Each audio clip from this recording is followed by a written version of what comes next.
네, 캐치업 브리핑. 지금부터는 국내 시장 전략 세워가 보겠습니다. 자, 우리 시장이나 미장이나 한마디로 표현하면 눈이 높아진 것 같습니다. 그동안 전 세계적으로 우리가 AI라는 키워드로 시장 지금의 자리까지 왔었는데 막상 실적이라는 뚜껑을 열어보고 확인을 해봤더니 AI 성장성에 대해서 의구심이 드는 겁니다. 자, 이로 인해서 테슬라, 알파벳까지 전체적으로 영향을 받았는데요.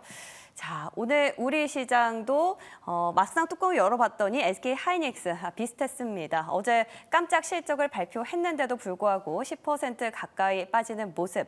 이와 더불어서 LX 일렉트릭의 경우에도 영업이익은 분명 컨센서스를 상회했는데 20% 가까운 낙폭을 만들었습니다. 반면에 삼성 바이오로직스는 실적이 잘 나와주면서 그나마 바이오 쪽에서 시장의 하방이 좀 지지가 됐고요. 오히려 LG 에너지 솔루션 같은 경우에는 실적 쇼크가 나왔는데 그럼에도 이미 잠정 실적 때 한번 그 여파를 맞아서일까요? 어제장에서는 오히려 3% 넘는 상승을 보였습니다. 끝으로 TMF 사태 일파만파 번질 걸로 예상이 되면서 주식시장에까지 수혜주와 피해주로 영향을 가려내는 모습이었는데요. 자, 결국에 실적일까요? 그런데 실적을 또 봐도 실적이 잘 나와도 빠지는 기업은 또 빠지고 오르는 기업은 또 오르고 있습니다. 오늘 이 부분에 대해서 집중 점검을 해보도록 하겠습니다. 자, 다음 화면 넘어가 보시죠. 자, 일단 전체적으로 실적을 한번 훑어보겠습니다. IT 쪽에서 어제 우리가 그토록 기다렸던 SK 하이닉스 잘 나왔죠. 특히나 HBM 그리고 ESS 쪽으로 상당히 선방을 해주면서 2분기 날았다라는 해석이 나올 정도인데 영업이익 컨센서스가 한 6조 원 정도로 기대치가 너무 높았던 걸까요? 이 부분에 대해서 8% 하락 마감하면서 장을 마쳤고요. LG이노텍도 엘플 효과를 톡톡히 누렸습니다. 영업이익 730% 넘게 나와줬는데도 불구하고 5% 약세를 보였다는 점. 그리고 바이오. 그나마 어제 시장에서는 조금 하방을 지지해줬죠. 삼성 바이오로직스가 어제장에서 저희가 브리핑에 말씀드렸었지만 상반기 신기록을 써주면서 그 전일의 바이오 쪽으로 전체적으로 훈풍을 불어와 줬는데 어제 시장에서는 삼성 바이오로직스보다는 오히려 셀트리온이 조금 더 강한 흐를 볼 수 있었습니다. 자, 조선은 HD 현대그룹 자체가 전반적으로 잘 나왔습니다. HD 한국조선해양은 조선 지주사죠. 영업이익이 무려 430% 가까이 올랐는데도 불구하고 2% 약세. 또 HD 현대미포는 7개 분기 만에 흑자로 전환하는 데 성공을 했음에도 불구하고 그저 1% 약세 마무리됐습니다. 자, 이 실적의 배경. 주가가 안 가는 이유 도대체 어디서 찾아볼 수 있을까요? 그저 뉴욕 증시에서 많이 빠졌던 영향일까요? 아니면 눈이 높아졌던 탓일까요? 이 부분에 대해서 실적과 함께 도대체 앞으로 주가 방향성을 어떻게 잡아야 되는지 오늘 집중 점검해 보도록 하겠습니다. 자, 그리고 어제 장 마감하고 나서 현대차 필두로 오늘 기아와 현대모비스, 그러니까 완성차와 부품주 실적까지 완벽하게 마무리가 되고요. 또 LIG 넥스원과 효성중공업의 실적도 나오게 됩니다. 다만 효성중공업의 경우에는 저희가 지난 시간 브리핑에서도 말씀을 드렸지만 전력기기 쪽이라기보다는 건설 그리고 중공업 쪽에 조금 실적이 우려가 되면서 이 부분만 2분기 컨센서스를 하회할 걸로 예상이 된다라는 점 계속해서 언급을 드리고 있으니까 한번 참고해 보시기 바랍니다. 자, 이렇게 해서 실적에 대한 것들 조금 더 자세하게 잠시 뒤에 의견 나눠보도록 하고요. 이제 다음 이슈 넘어가 보시죠. 자, TMF 사태, 도대체 이 파장이 어디까지 번질까요? 결국에 이커머스 1세대인 구영배 대표의 과한 욕심이 화를 불렀다라는 건데, 자, 이 구영배 대표, G마켓을 창업하면서 이커머스 1세대로 불리고 있는데 이 G마켓, 우리나라에서 잘 성장시켜서 나스닥에까지 진출을 한 회사입니다. 결국에 이베이에 매각을 하면서 상당히 많은 한 700억 원 정도니까 거의 1,000억 원 가까운 돈을 챙기게 된 거죠. 근데 이때부터 그 욕심의 씨앗이 심겨졌던 걸까요? 그러나 바로 그 욕심을 발휘해내진 못했습니다. 왜냐하면 이베이에서 그런 계약 조건을 걸었던 거죠. 10년 동안은 우리나라에서 동종업계에서 경쟁을 하지 말아라는 경업 금지 조항을 내걸었기 때문인데 이 조항 때문에 구 대표는 바로 우리나라로 오지 못하고 싱가포르로 가서 Q10이란 회사를 설립하게 됩니다. 그리고 경업 금지 조항이 만료되고 난 이후에 우리나라로 넘어온 구 대표는 큐익스프레스라는 물류 회사를 창업하게 되는데요. 자, 이 회사를 상장시키기 위한 프로젝트가 그 이후부터 시작이 되는 겁니다.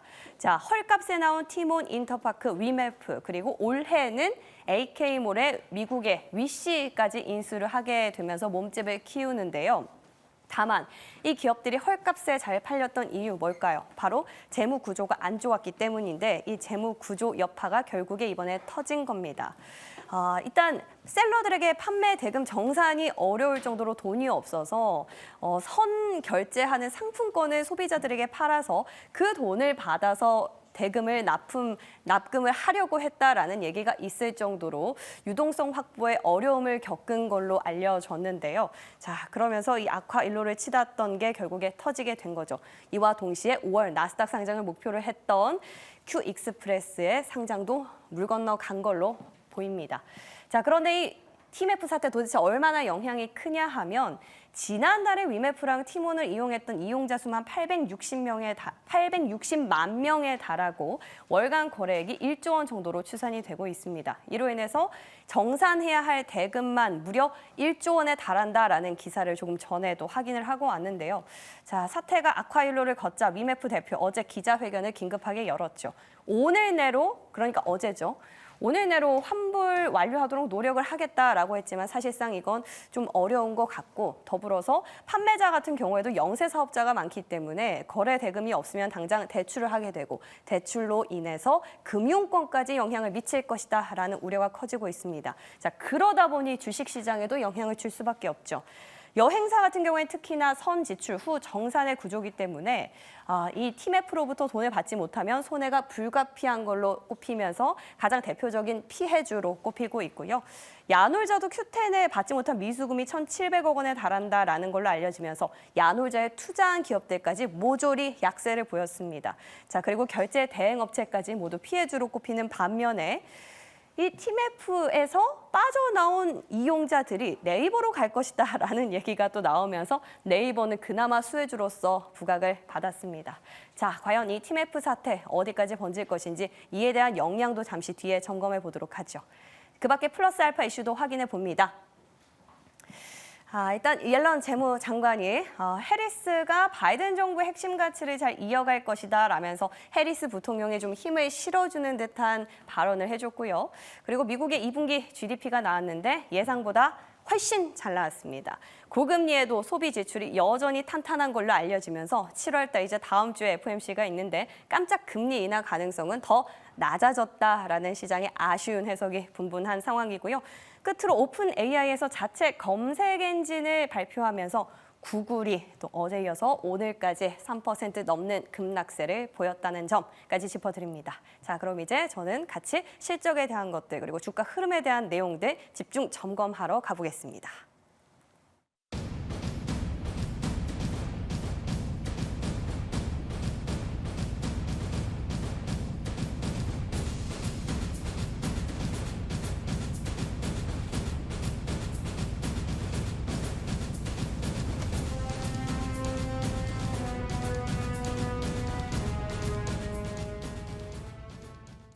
자, 한 주를 마무리하는 금요일장입니다. 과연 오늘장만큼은 유종의 미를 거둘 수 있을지 두 분과 함께 점검해 보도록 하죠. 하이투자증권 신사업 추진팀 이화진 과장 그리고 M인베스먼트 이주연 대표 모셨습니다. 어서 오십시오. 자, 실적 발표부터 좀 집중적으로 점검을 해봐야 될 것 같습니다. 네. 어제 실적이 잘 나왔는데 대부분요.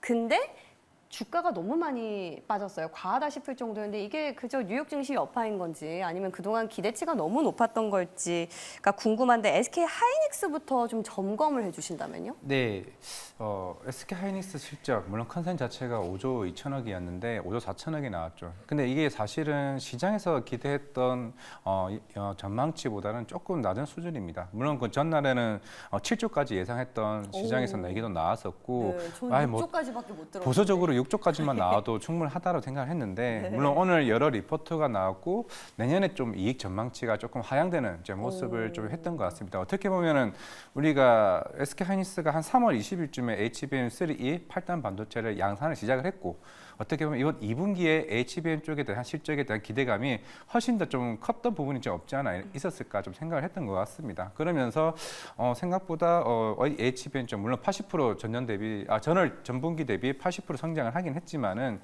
조금 시장에서는 생각보다 좀 기대감이 조금 많이 높았던 측면이 있지 않았나라고 하면서 오늘 보니까 미래에셋증권에서도 내년 이익 전망치를 대폭 좀 하향하는 좀 모습을 좀 보여왔었기 때문에 어제 수급을 보시면 아실 겁니다. 삼성전자는 외국인이 샀고 오히려 외국인들은 하이닉스를 대폭 많이 매도세를 좀 나왔던 부분이 있었기 때문에 그동안 거의 한 8만 원, 9만 원대에서 1년간 25만 원까지 주가가 좀 올라왔던 측면에서는 좀 차익 실현 물량이 좀 나오지 않았을까. 물론 어제 나왔던 콩쿨에서 향후에 HBM3E 12단 반도체를 3분기 양산하고 4분기에 공급하겠다는 얘기는 나오긴 했습니다만은 아마 시장은 하반기에 삼성전자가 여기 언제 들어가느냐에 좀 시선을 좀 집중하는 것 같습니다. 결국에는 반도체의 반등의 트리거는 제가 봤을 때는 다음 주 7월 31일 컨퍼런스 콜에서 조금 중요한 얘기가 나와주면은 좀 반등이 나올 건데 아마 그냥 넘어가는 수준의 얘기가 나온다고 하게 되면은 저는 생각보다 좀 조정이 당분간 좀 나올 수 있지 않을까 좀 생각을 하고 있습니다. 그러면 이제 키는 삼성전자가 쥐고 있다 이렇게 보시는 건데 어제 또 SK하이닉스는 자회사 솔리다임이 뉴욕 상장한다라는 얘기가 있었어요. 이것도 전혀 주가에는 힘을 주지 못할까요? 그래도 그나마 이번 네. 실적에서 사실 시장은 자꾸 HBM만 얘기를 했었던 거고 사실 이 낸드 쪽에 대해서는 1분기 때 물론 기대감이 있었습니다. 왜냐면은 원래 1분기 때 적자라고 생각했는데 흑자가 나왔고 2분기 때는 대폭 상향한다라는 이제 측면이 나왔었는데 물론 당연히 어제 2분기 실적에서 굉장히 좋았었고 그러다 보니 솔리다임도 흑자 전환을 하다 보니 이제 시장에서는 이제 나서 상장해서 이제 향후에 이쪽에 대한 작업력을 충분히 키워도 되지 않을까라는 좀 생각을 하고 있는 측면에서 좀 반영되는 측면이 있는데 물론 예전에 일본의 키옥시아도 조금 예전에 한 코로나 때 우리가 이제 상장 준비를 많이 했었는데 지금 한 3, 4년 걸렸습니다. 물론 올해 10월쯤에 이제 도쿄 거래소에서 상장을 IP를 두고 있는 상황인데 물론 그때 시장에서는 미중 간에 좀 갈등도 좀 있었기 때문에 조금 조심스러운 좀 반응이 있었고 근데 이거는 나스닥에 상장하는 측면이 있기 때문에 원래 솔리다임이 예전에 인텔 자회사입니다. 자회사를 인수를 했던 부분이 있었기 때문에 지금 물론 트럼프가 당선이 됐지 해리스가 당선됐지 모르겠지만은 과연 한국에 있는 기업의 자회사가 특히 반도체 쪽에서 성장을 하는 데서 과연 어떠한 태클이 걸릴지는 아니면 허들이 있을지는 조금 봐야 되지 않을까 생각을 하고 있습니다. 그러니까 여러 가지로 아직 좀 발목 잡는 요소가 있기 때문에 결국에 조금 숨을 고르면서 길게 가다듬는 것도 나쁘지 않을 것 같다는 생각이 듭니다. 마저 IT 좀 체크해 보면요. LG이노텍입니다.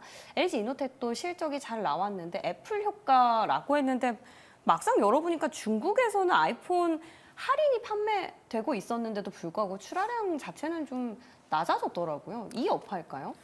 일단은 LG이노텍 같은 경우에는 이번에 말씀하셨다시피 실적 잘 나왔고요. 앞으로의 가이던스 자체도 좀 괜찮게 나오고 있는 상황입니다. 근데 다만 조금 원인을 찾아보자면은 일단은 그 LG이노텍의 그 고객사이죠. 그 애플이죠. 애플 내에서 경쟁 구도가 좀 강화될 거다 이런 얘기가 좀 있습니다.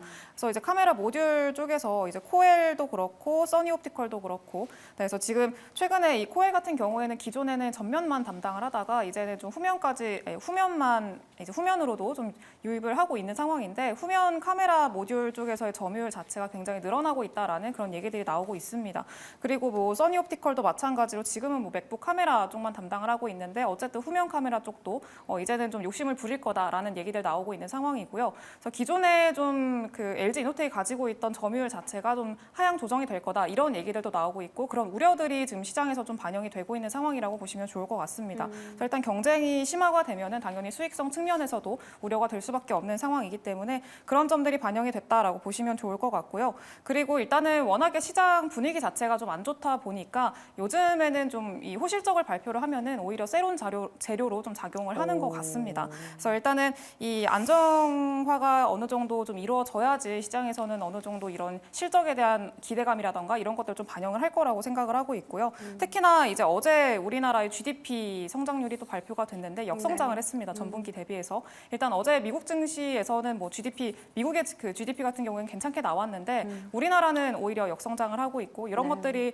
조금 시장의 분위기와 맞물려서 좀 부진한 그런 시장의 결과를 만들어냈다라고 보시면 좋을 것 같습니다. 그래서 일단은 그 동안에는 사실 그 실적에 대한 기대감 자체가 시장에서 굉장히 기대하는 바가 굉장히 컸었거든요. 근데 일단은 뭐 조금 잘 나와도 그것보다 더 잘 나와야 되고 네, 이런 것들을 좀 기대를 하는 모습들이 있었는데 이제 지금은 좀 현실과 어떤 시장의 기대감과 이제 좀 그 괴리를 맞춰 나가는 그런 과정이라고 보고 있기 때문에 일단은 그런 과정에서 나타나는 변동성은 조금 주의를 하셔야 된다라고 생각을 하고 있고요. 다만 지금 시장이 분위기가 안 좋은데도 불구하고 너무 그런 안 좋은 분위기에 이렇게 매몰되는 그런 모습은 보이진 않으셨으면 좋겠습니다. 과도하게 지금 또 시장 빠지니까 이제 다 뭐 폭락한다 이런 뭐 비관론들도 나오고 있는데 그런 거에 너무 이제 휘둘리지 마시고요. 일단은 뭐 외부적인 어떤 뭐 악재나 이런 것들이 없고 기업적인 가치의 훼손이 없고 그런 기업들 같은 경우에는 여전히 좀 긍정적으로 보시는 그런 관점들 이어가셨으면 좋겠습니다. 네, LG 이노텍 기대감과 기업 그 자체의 가치를 좀 맞춰가는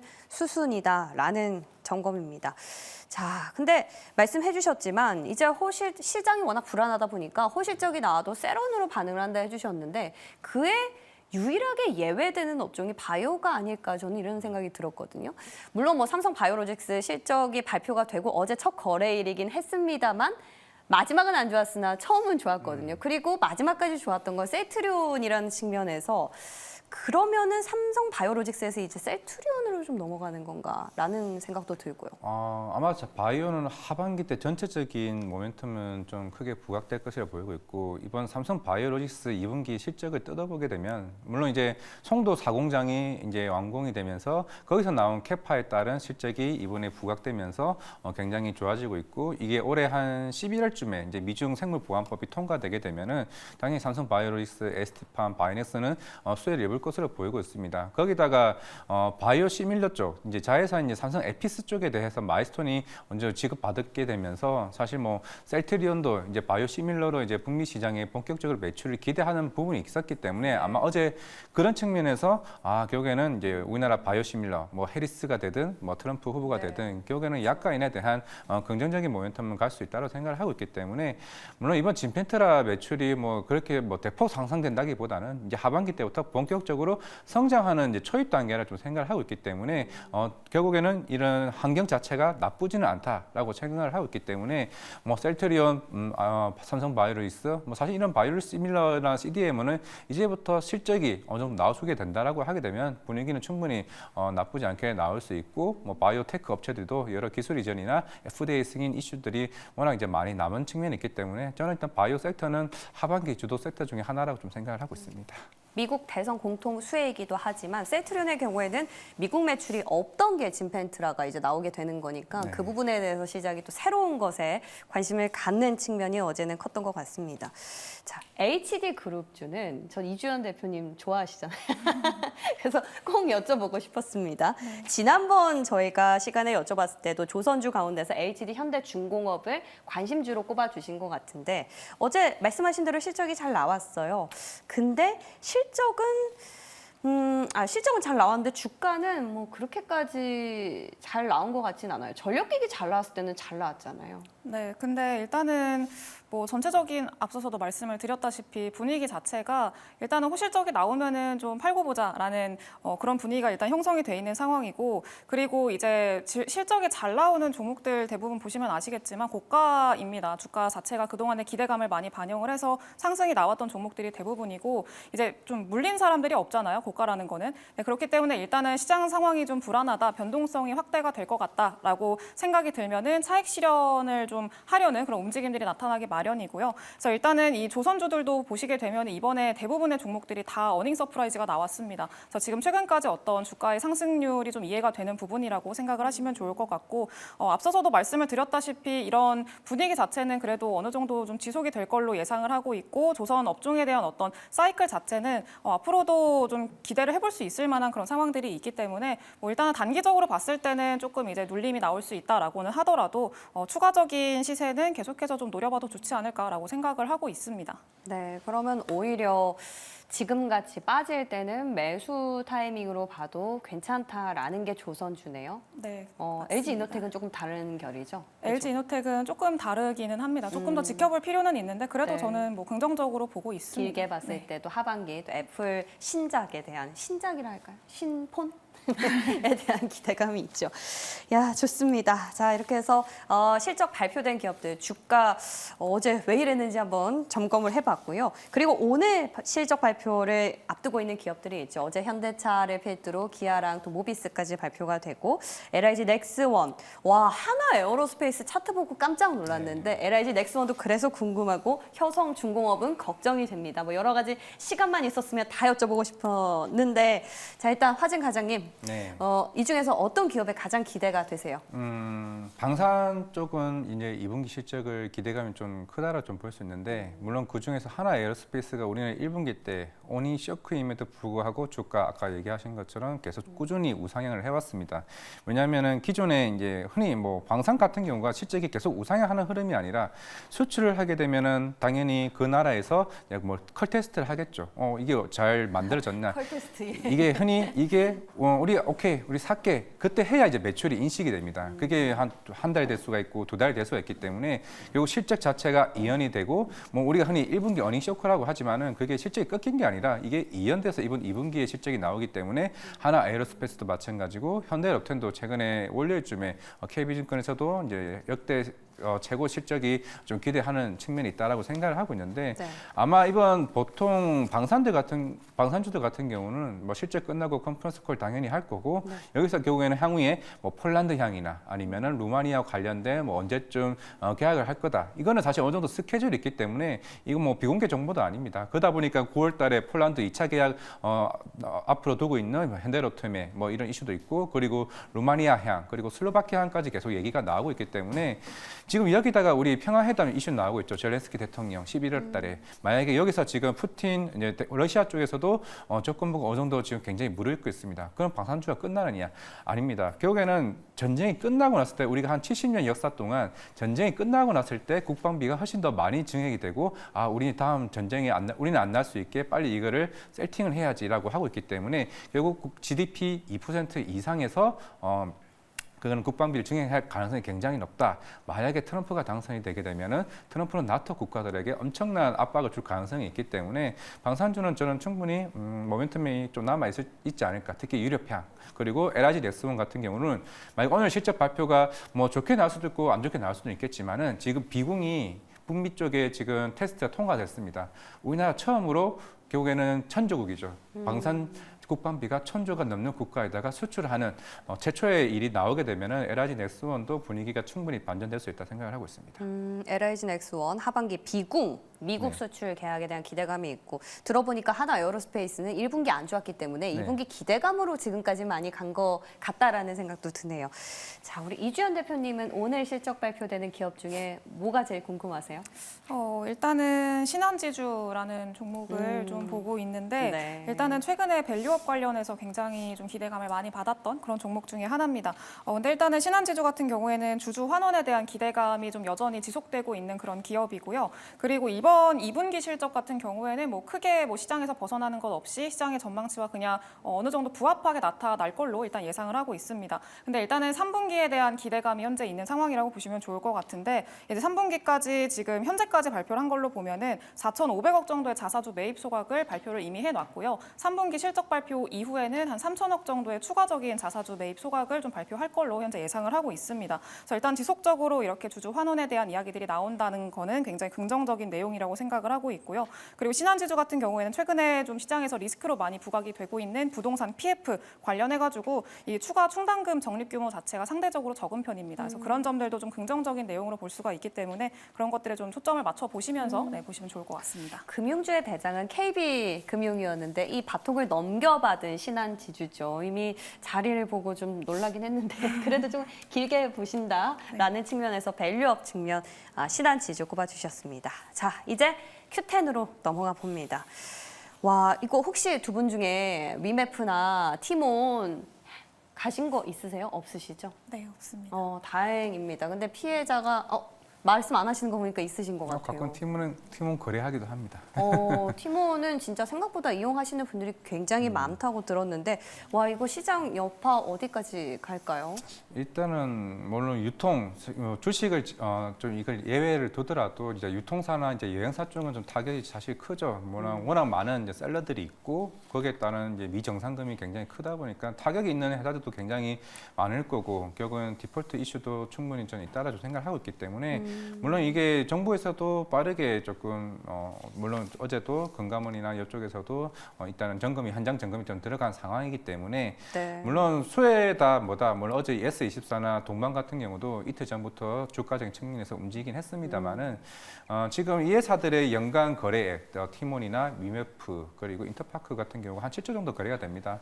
물론 최근에 리포트에서도 네이버가 자꾸 그런 데가 있긴 하지만은 여기에는 뭐 시장 점유율 자체에서는 한 1% 정도 워낙 오픈마켓에서 네이버의 비중이 워낙 크다 보니까 그동안 티몬이나 UF는 거의 아주 오래전부터 이제 어느 정도 매니아층이 좀 많았던 측면이 있었기 때문에 그런 측면에서는 사실 주식 시장에서는 영향은 좀 제한적이겠지만은 개인적으로는 그런 소상공인 쪽에서는 좀 타격이 좀 크지 않을까 좀 생각을 하고 있습니다. 그 때문에 이제 네. 금융권까지 여파가 있을 수도 있다라는 얘기가 있는데 모르겠어요. 이게 참 이럴 때 시장이 참 어려운 게요.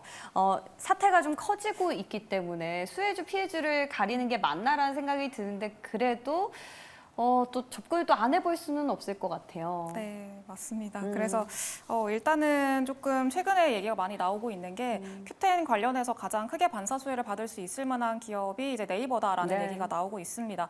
네이버가 이제 Q10 사태로 인해서 반사이익이 한 2.5조 정도 규모가 될 거다라는 그런 전망들이 나오고 있는 상황인데 사실 뭐 네이버에만 한정을 시켜가지고 생각을 해보면은 과연 네이버가 이런 이슈로 인해서 Q10의 반사 이익으로 인해서 주가가 최근에 부진을 꺾고 좀 상승이 나올 수 있을까라고 생각을 해보면은 그거는 좀 아니라고 생각을 하고요. 다만 이제 그 산하에 있는 어떤 테마성의 상승은 좀 기대를 해볼 수가 있을 네. 거라고 생각을 하고 있습니다. 그래서 이제 관련해서는 이제 플레이디라는 종목이 최근에도 좀 많이 올랐었는데 이 플레이디가 어제도 한 20 상한가 가까이 상승이 나오는 그런 모습이 나왔습니다. 그래서 일단은 이 플레이디 같은 경우에는 네이버 전담으로 네이버에서 애초에 좀 떼어져 나온 회사라고 보시면 좋을 것 같고요. 네이버 전담으로 광고를 맡고 있는 그런 회사입니다. 그래서 일단은 이 네이버가 또 최대 수혜 기업이다라는 얘기들이 나오면서 네이버와 관련된 주식들이 굉장히 좀 탄력적으로 상승이 나오는 모습들이 보이고 있었는데 아무래도 최근에 시장이 좀 변동성이 크다 보니까 그 안에서 조금 이제 테마성으로 볼 수 있을 만한 종목들이 힘을 받고 있거든요. 그래서 일단 그런 관점에서 이제 트레이딩 관점으로 접근을 해보실 수 있을 만한 종목이 플레이디다 이렇게 좀 말씀을 드리겠습니다. 또 우리 이주연 대표님이